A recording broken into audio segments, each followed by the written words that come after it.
नमस्कार दोस्तों, आप सभी को ध्रुव आईएएस में स्वागत है। आज जो है फिर हम बात करने जा रहे हैं भारत का भौतिक स्वरूप। मैंने बताया था ये चैप्टर 2 जो है 9th क्लास का चैप्टर 2 है, अन्य अध्याय जो है हमारा दूसरा है। इसी के संदर्भ में बात करेंगे भारत का भौतिक स्वरूप। ये वीडियो यदि आप देख रहे हैं तो इससे पहले जो मेरा फर्स्ट चैप्टर का आया है उसे आप बढ़िया से देख लीजिए, उसके बाद इसको समझिएगा ताकि अच्छे से आपको ज्योग्राफी समझ में आ जाए जो चैप्टर आप पढ़ रहे हैं जिस क्लास का।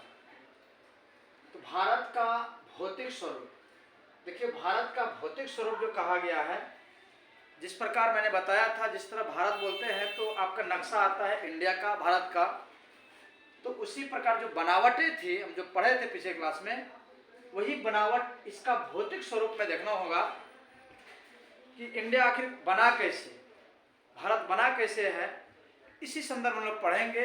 और भौतिक स्वरूप का मतलब होता है जिसे हम छू सकते हैं, स्पर्श कर सकते हैं, वो सभी हमारा भौतिक वस्तुएं होगी जो कि भारत को कहीं कहीं छू सकते हैं, देख सकते हैं। और उसी संदर्भ में आप बात करने जा रहे हैं और उसी संदर्भ में हम लोग करेंगे चर्चा। तो आइए देरी नहीं करते हैं, शुरू करते हैं।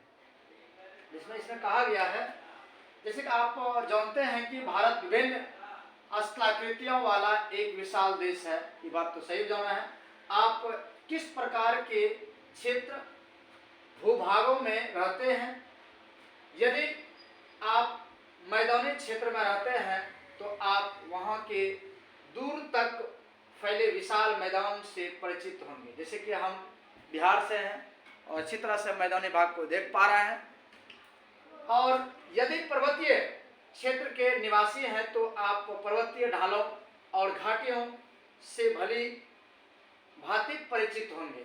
ये बातें कोशिश करता है कि आप सभी जब महसूस किए होंगे, देखे होंगे। वास्तव में हमारा देश में हर प्रकार की भू आकृतियाँ पाई जाती है। जैसे भू आकृतियाँ कौन कौन से पाई जाती हैं, इसे ध्यान दीजिएगा। इसी पर हम लोग चर्चा करेंगे आज। बोल रहे हैं कि भू आकृतियां पाई जाती है। क्या बोल रहा है? वास्तव में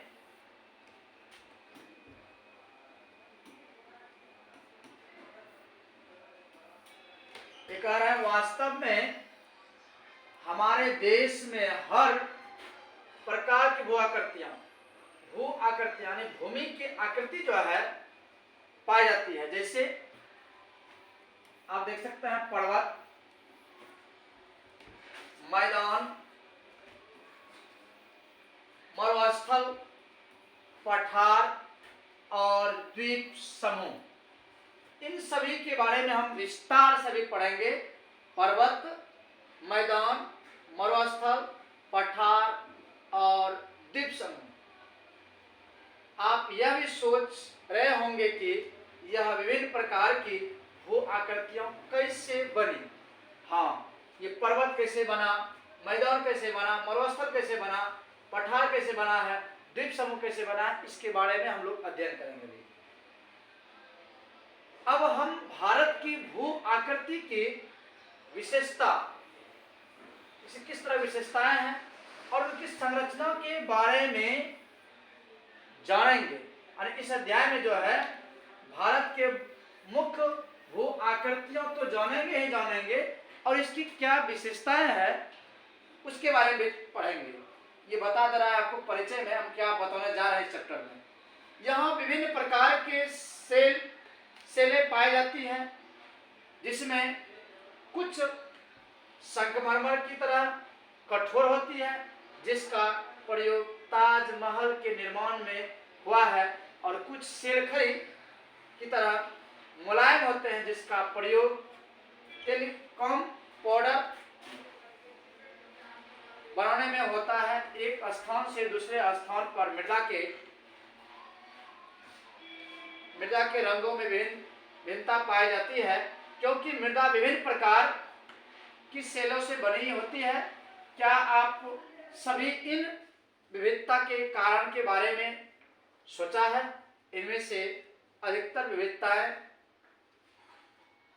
सेलों के निर्माण में भिन्नता के कारण होती है। यानी जो सेल जो बने हैं जो चट्टान बने हैं उसी की भिन्नता के कारण से यह स्थलाकृतियां भिन्नता मिलती है। भारत एक विशाल भूभाग है जो कि हम जान चुके हैं कि 32.8 लाख वर्ग किलोमीटर क्षेत्र में फैला हुआ है। आप सभी जानते हैं एक विशाल है। इसका निर्माण विभिन्न भूगर्भिक कालों के दौरान हुआ है, जिससे इसके उच्चावच का प्रभावित क्या है। भूगर्भीय निर्माणों के अतिरिक्त कई अन्य प्रक्रियाओं जैसे अपक्षय, अपरदन तथा निक्षेपण के द्वारा वर्तमान उच्चावच का निर्माण तथा संशोधन हुआ है। इन सभी के बारे में हमें बता रहा है कि कैसे कैसे निर्माण हुई है। कुछ परमाणु, ध्यान दीजिएगा, कुछ परमाणुओं पर आधारित सिद्धांतों की सहायता से भूगर्भ शास्त्रियों ने इन भौतिक आकृतियों के निर्माण की व्याख्या करने की कोशिश की है। इस तरह का एक सर्वमान्य सिद्धांत, ये याद रखिए दोस्तों, ये बहुत इंपॉर्टेंट है। ये देखिए कह रहा है इसी तरह का एक सर्वमान्य सिद्धांत पूरे विश्व में लागू होता है। इस सिद्धांत का नाम है प्लेट विवर्तन का सिद्धांत। प्लेट विवर्तन की सिद्धांत। इस सिद्धांत के अनुसार, ध्यान दीजिएगा, इसी सिद्धांत के अनुसार, प्लेट विवर्तन की सिद्धांत के अनुसार पृथ्वी के ऊपरी परपटी 7 बड़ी और छोटी प्लेटों से बनी है। जो पृथ्वी बनी है यही जो है प्लेट विवर्तन के सिद्धांत से बनी है। तो हम लोग जो है प्लेट विवर्तन के सिद्धांत पहले होता क्या है इसके बारे में जान लेते हैं, तब हम लोग आगे बढ़ेंगे। प्लेट की गति के कारण प्लेट के अंदर और ऊपर की ओर स्थिति महाद्वीपीय सेलों में दबाव उत्पन्न होता है, जिसके परिणाम स्वरूप वलन, इससे क्या क्या होता है, वलन, भ्रंश, संकीर्ण, ज्वालामुखीय क्रियाएं होती हैं। तो सामान्य तौर पर इन प्लेटों की गति को, यानी कि प्लेट विवर्तन के सिद्धांत होता क्या है। तो आइए दोस्तों पहले हम लोग जान लेते हैं प्लेट विवर्तन के सिद्धांत आखिर होता क्या है, तब अभी जानेंगे, आगे हम पढ़ेंगे ताकि समझना हो। हम बार बार, मेरा सिद्धांत रहता है समझाने का, ना कि खाली रटने का।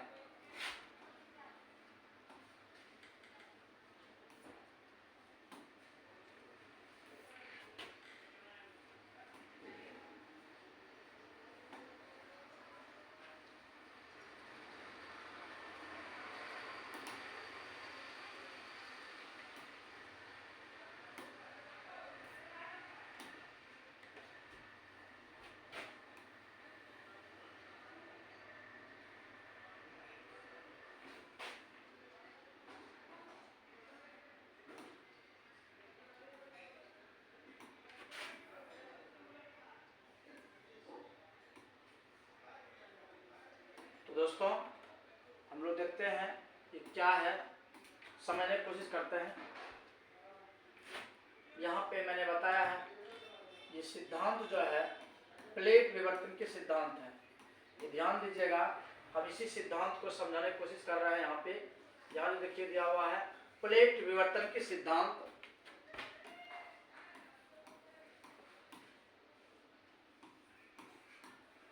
प्लेट विवर्तन का सिद्धांत, इसको समझिएगा, इस सिद्धांत आखिर है क्या। प्लेट विवर्तन की सिद्धांत मैं बार बार रिपीट कर रहा हूं, ये इस पे क्वेश्चन यूपीएससी और अदर एग्जामिनेशन जो है खूब पूछता है। प्लेट विवर्तन का सिद्धांत, ये देखिए 3 तरह की प्लेटें गति करती हैं। देखिए इसको मान लीजिए 1 और चलिए कर देते हैं।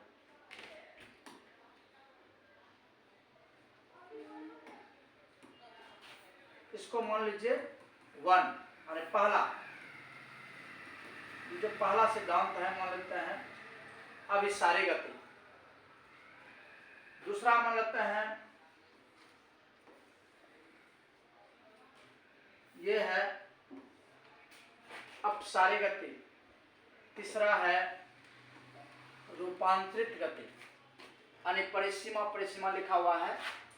जब देखिए इसका जो सिद्धांत है प्लेट विवर्तन के सिद्धांत समझिएगा, जब दो प्लेटें आपस में टकराती है, जब दो प्लेटें आपस में टकराती है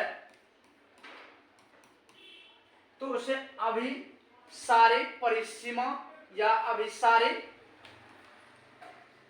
प्लेट गति कहते हैं, अभिसारी गति कहा जाता है। यदि दो प्लेटें एक दूसरे से दूर हटती है, जब दो प्लेटें एक दूसरे से दूर हटती है तो उसे हम कहते हैं, क्या कहते हैं, अपसारी परिसीमा या अपसारी गति भी कहते हैं। और रूपांतरण गति मतलब जब दो प्लेटें, ध्यान दीजिएगा, जब दो प्लेटें एक दूसरे के घर्षण के द्वारा चलती है, एक दूसरे के विपरीत दिशा में चलती है, उसे रूपांतरण परिसीमा कहते हैं। और यही तीनों गति जो है प्लेट विवर्तन के सिद्धांत के तहत दिया गया है, वेगनर का सिद्धांत एक है।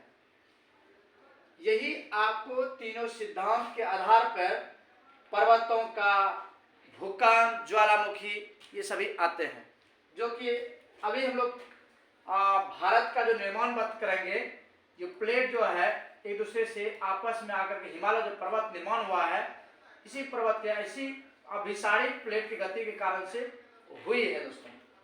तो आते हैं फिर आप, हम लोग जो है इस टॉपिक पे प्लेट विवर्तन के सिद्धांत समझना है आपको। तीन तरह का होता है, अभिसारी गति, अपसारी गति और रूपांतरण गति। और ये तीनों गति के कारण से जो है ये सीमाएं होती है। तो आते हैं हम नीचे में, देखते हैं क्या कहता है।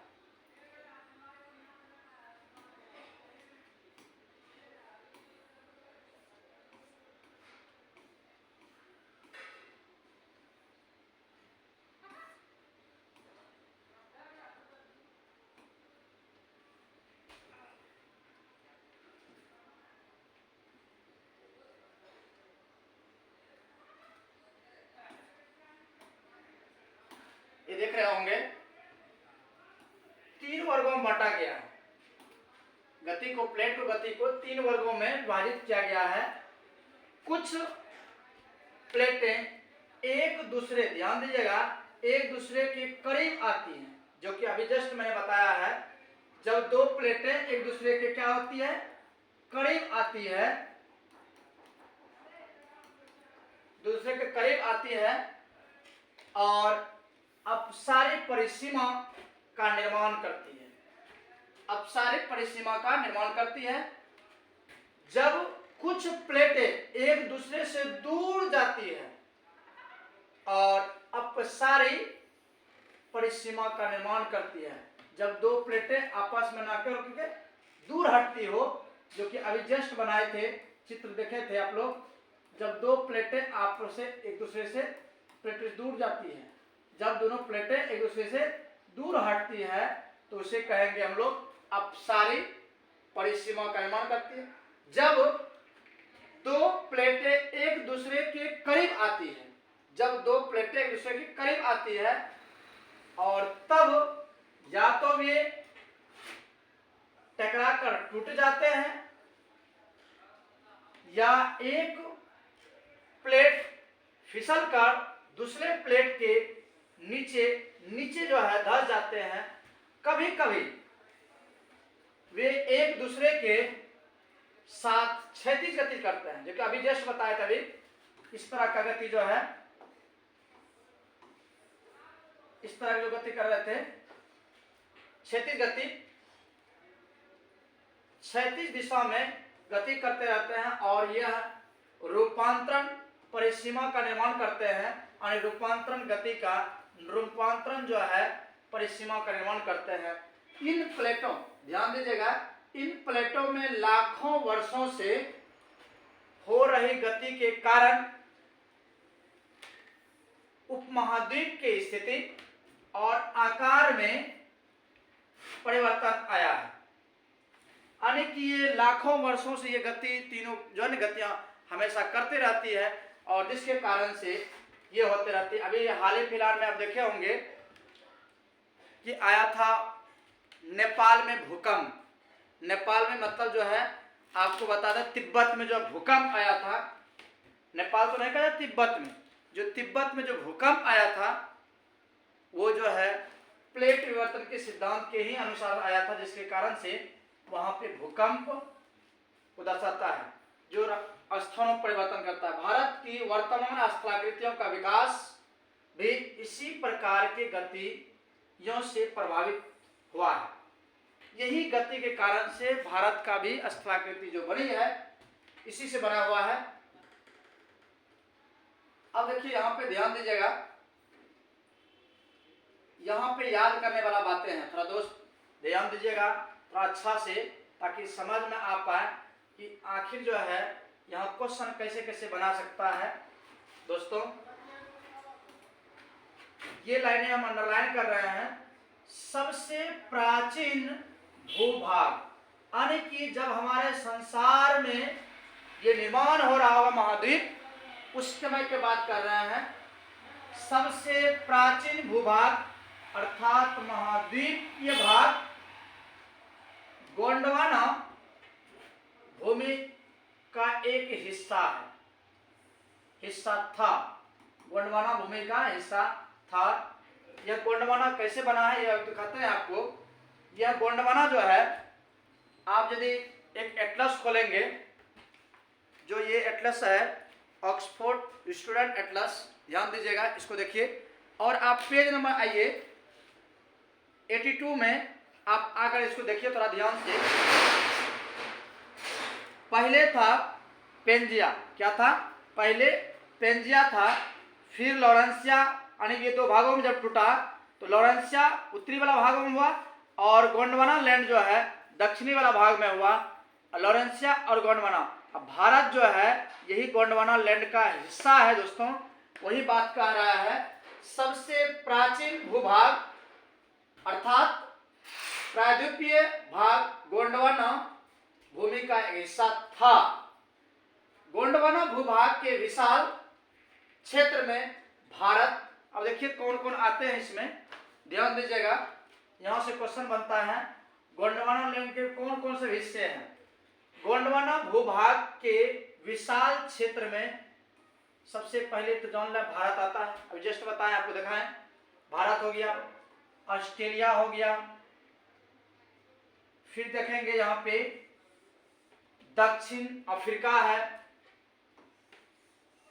दक्षिण अमेरिका है और आर्कटिक क्षेत्र शामिल होते हैं। ये सभी को आपको दिखाते हैं हम, जो है ये कहाँ है एटलस में, आपको देख लीजिए एटलस में देखे ही हैं। और इसके अलावा आपको दिखाते हैं हम कहीं कहीं एक पिक्चर से माध्यम से आपको देखने दीजिएगा तो आपको समझ में आ जाएगा।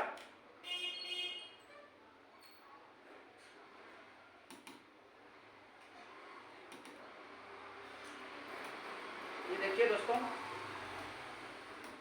जो भी चीज पढ़िए तो बिना मैप का नहीं पढ़िए।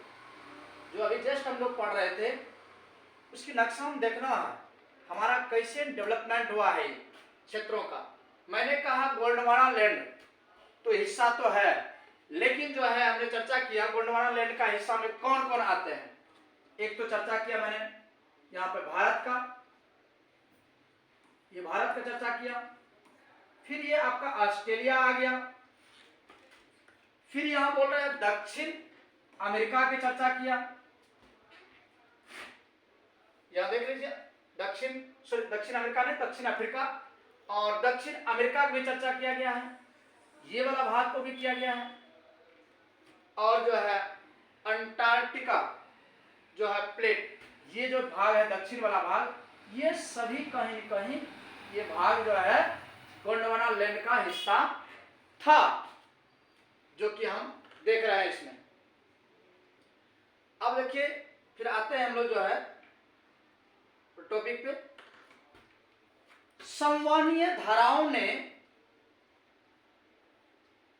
भूप्रपट्टी को अनेक टुकड़ों में विभाजित किया है, कर दिया है। और इस प्रकार भारत ऑस्ट्रेलिया के प्लेट, ध्यान दीजिएगा दोस्तों, ऐसे गौर करने वाली बात है ताकि आप आसानी समझ पाए। क्या देखिए क्या है, बोला है भारत और ऑस्ट्रेलिया प्लेट गोंडवाना भूभाग से अलग होने के बाद उत्तर दिशा में, ये बातें पूछा जाता है, भारत जो है किस दिशा की ओर बढ़ रही है, उत्तर दिशा की ओर प्रभावित होने लगा, यानी भारत जो है उत्तर दिशा की ओर जाने लगी है।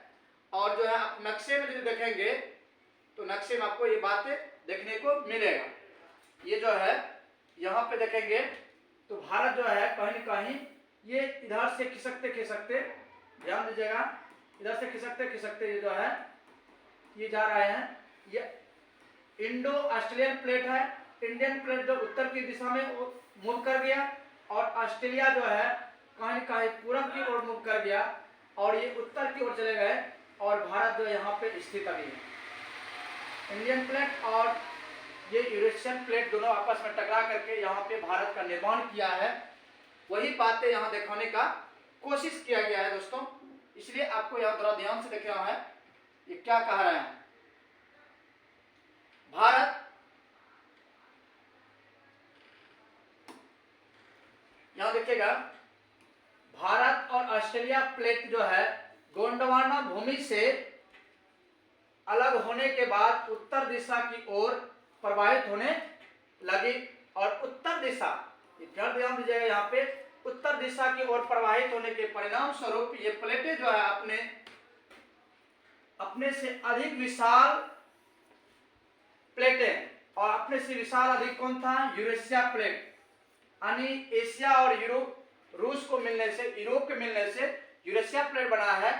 तो यूरेशिया प्लेट से टकराई, कौन टकराई, भारत का इंडियन प्लेट टकराई। इस टकराने के कारण, ध्यान दीजिएगा, इस टकराने के कारण दोनों प्लेटों के बीच स्थित 33 सागर, ध्यान दीजिएगा, 33 सागर भू अभिनति के अवसाद चट्टान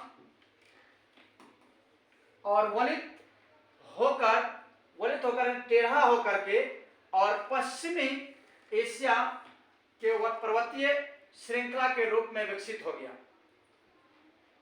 अब देखिए थोड़ा यहाँ पे आइए, नक्शे में फिर आइए, तब पता चलेगा आखिर बातें क्या हो रही है। यहाँ जो बातें कही जा रही है, यूरेशिया प्लेट और इंडियन प्लेट ये है, जब दोनों आपस में यहाँ टकराया तो बता रहा है कि पहले यहाँ पे 33 सागर था,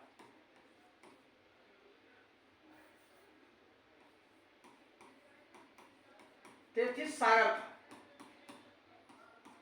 सागर था, यहाँ पे इस जगह स्थित था और दोनों टकराने के कारण से गड्ढा हो गया।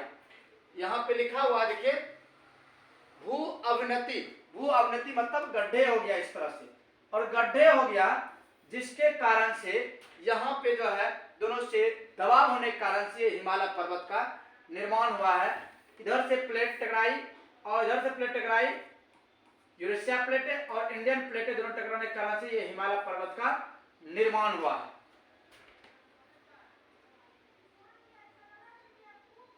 और यदि आएंगे यहाँ पे, ध्यान दीजिएगा, ये जो एरिया देख रहे हैं आप, पेंजिया, जस्ट आपको बताया था, गोंडवाना भूभाग जो है ये प्राचीन विशाल महाद्वीप जिसको कहा जाता है पेंजिया के दक्षिणतम भाग वाला है। मैं फिर से आपको दिखा देता हूँ एक बार, ये एटलस में देखेंगे, ये जो है आपका पेंजिया है और ये देखिए आगे देखेंगे फिर लॉरेंसिया और गोंडवाना में टूटा हुआ है।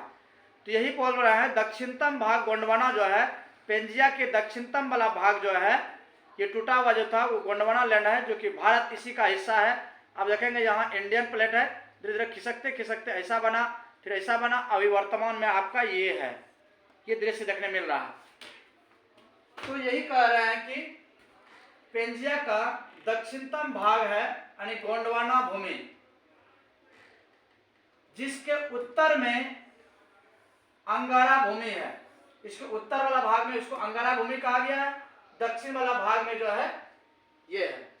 अब देखिए 33 सागर की जो चर्चा हम लोग किए, वो 33 सागर जो है कह रहे 33 सागर 33 के हिमालय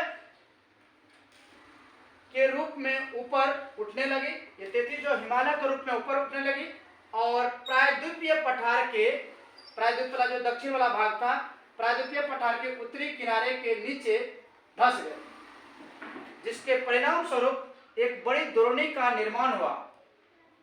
यानी कि जब दोनों आपस में टकराए तो वहां गड्ढा हो गया बीच में। जैसे कि मान लें यहां से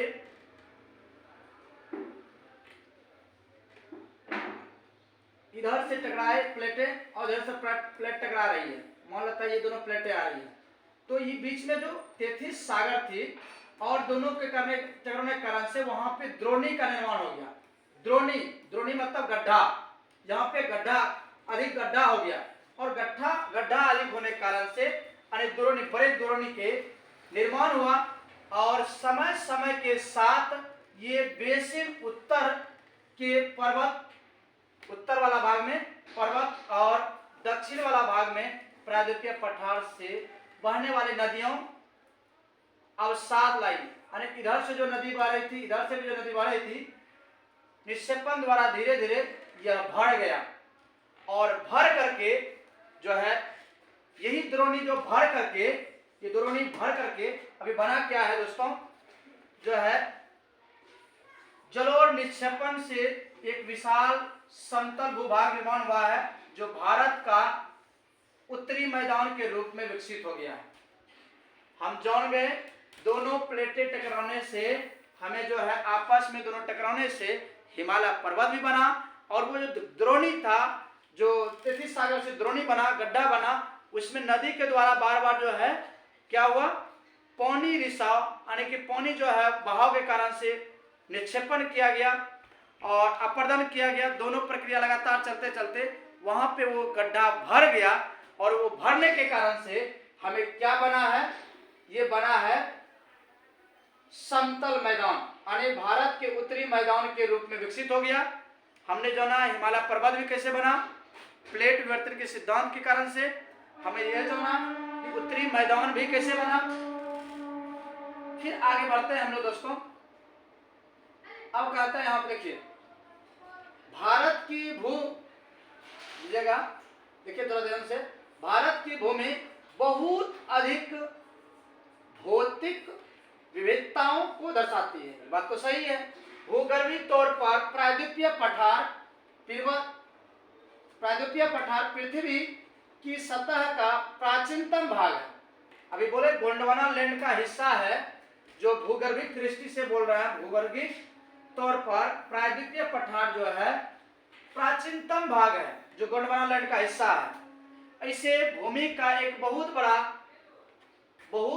ही स्थिर माना जाता है और स्थिर इसलिए माना जाता है ज्यादा कठोर है, सबसे पुराना है, सबसे पुराना होने के कारण से बहुत कठोर है और यह तुरंत अब कहता है, अब परंतु हाल की ने इसे गलत साबित कर दिया, कहीं कहीं भूकंप बीच बीच में आ जाता है, जिसके कारण से ये बोल रहे हैं। और फिर कहता है हिमालय और उत्तरी मैदान हाल ही में, कहता हिमालय और उत्तरी मैदान हाल में बनी आकृतियां हैं और इसीलिए इसे भूगर्भिक वैज्ञानिक के अनुसार जो है इसे हिमालय को एक अस्थिर भूभाग माना गया है और जो है नया बना है, नवीनतम बना है, इसीलिए इसको युवा भी कहते हैं। नवीन वरित पर्वत भी कहा जाता है क्योंकि ये मोड़दार बना हुआ है। यह हिमालय के पूरी पर्वत श्रृंखला एक युवा अवस्थाकृति से बना है। ये याद पूछा जाता है एग्जाम में, युवा अवस्था में है या अस्थिर है, अस्थिर भी है, युवा अवस्था में भी दर्शाता है, जिसमें उच्च शिखर और गहरे घाटियां और तेजी से बहने वाली नदियों भी है। अब देखेंगे उत्तरी मैदान कैसे बना है। ये जलोढ़ निक्षेपण से बना है दोस्तों, ध्यान रखिए। जलोढ़ मृदा जो है जलोढ़ निक्षेपण से बना है। प्रायद्वीप का प्रायद्वीप पठार अग्नेय, देखिएगा प्रायद्वीप पठार जो कैसे बना है, किससे मिलकर बना है, अभी बताएं। सबसे पुराना अग्नेय चट्टान से मिलकर बना होगा पठार, अग्नेय और जो है रूपांतरित शिलाओं से मिलकर बना है हमारा प्रायद्वीपीय पठार वाली कम ऊंची पहाड़ियों और चौड़ी घाटियों से बनी हुई है। ये बातें हमें अभी जस्ट देख पाए हैं कि जो पूरा सिस्टम हम लोग इधर देखे किस तरह से डेवलपमेंट किया गया है। और सातों जो प्लेटें, ये सातों प्लेटें हैं भारत का भूभाग का स्वरूप जो है हमने जाना, प्लेट विवर्तन के सिद्धांत भी जाने और इसमें गोंडवाना लैंड भी जाने। और जो है ये सभी चीजें पढ़ने के बाद आपको हम आगे अब आते हैं मुख्य माने भारत का मुख्य भौगोलिक वितरण कैसे कैसे किया गया है, और ये नेक्स्ट वीडियो में हम लोग कवर करेंगे। तो आज इतना ही, धन्यवाद।